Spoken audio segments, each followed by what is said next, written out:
one district, one factory by 2020. You know, the beauty of all of this is that sometimes we get a little tied up in the rhetoric and forget what it is actually we're trying to do. When you're in the private sector, one of the most important things you need to understand is what direction government policies and support is being provided.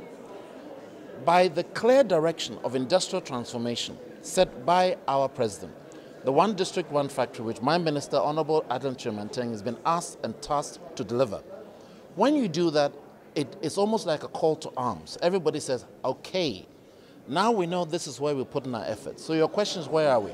As we speak, companies up and down the country are busily doing what companies do best, which is creating jobs, building their factories, putting plantations in place. And we mentioned that over 50 have started.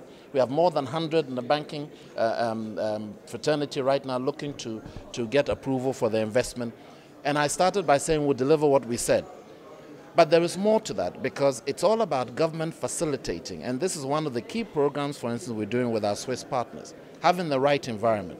So as a government, we introduced some more incentives, such as mentioned by my minister at the recent policy brief, a 5-year corporate tax-free holiday, equipment you bring in to manufacture duty-free, etc., etc., etc.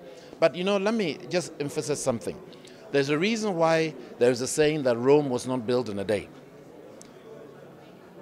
When you started in your journalism career, you didn't wake up one day and become qualified, did you? You had to go through a journey. You have to learn. And that is the same with industry. And it's even more competitive industry because we live in we live in such a competitive world. If you are not innovative, you will die. So some of the biggest companies we had in the world today don't exist. 20 years ago, there was an Enron. I don't know if you remember that company. This was the largest company in the world. Today, it no longer exists. 20 years ago, the largest company in the world was not Google or Amazon. They were in their infancy. So because we live in that area, what we must learn to understand is that this process of industrial transformation is a process, not an end in itself.